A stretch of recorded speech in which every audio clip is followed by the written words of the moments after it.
এবার বিবাহ বন্ধনে আবদ্ধ হলেন বৈষম্য বিরোধী ছাত্র আন্দোলনের অন্যতম সমন্বয়ক ও জাতীয় নাগরিক কমিটির মুখ্য সংগঠক সার্জিস আলম। গাজীপুরের রাজেন্দ্র রিসোর্টে গতকাল শুক্রবার আসরের নামাজ বাদ পারিবারিকভাবে তার বিয়ে সম্পন্ন হয়। এদিকে সার্জিস আলমকে শুভেচ্ছা জানিয়ে যুব ও ক্রীড়া উপদেষ্টা আসিফ মাহমুদ গতকাল সন্ধ্যায় তার ফেসবুক পোস্টে লিখেছেন, নবজীবনে পদার্পণে অভিনন্দন সার্জিস ভাই, বিবাহিত জীবন সুখের হোক। এছাড়াও বৈষম্য বিরোধী ছাত্র আন্দোলনের আহ্বায়ক হাসানাত আবদুল্লাহ নিজের ফেসবুক পেজে এক পোস্টে নবদম্পতিকে শুভেচ্ছা জানিয়ে লিখেছেন, অভিনন্দন বন্ধু সার্জিস, তোমাদের একসঙ্গে ভালোবাসা এবং সুন্দর মুহূর্তে ভরা একটি জীবন কামনা করছি।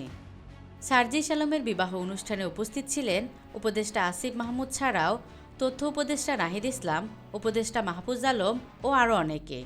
জানা গেছে, সার্জিস আলমের শ্বশুরবাড়ি বরগুনা, তার স্ত্রীর নাম রাইতা। তিনি একজন পবিত্র কুরআনের হাফেজা। তিনি সবসময় পর্দা মেনে চলেন। বরগুনা সদর উপজেলার ২ নম্বর গৌরীচরনা ইউনিয়নের লাকুরতলা গ্রামের ব্যারিস্টার লুৎফর রহমানের মেয়ে রাইতা।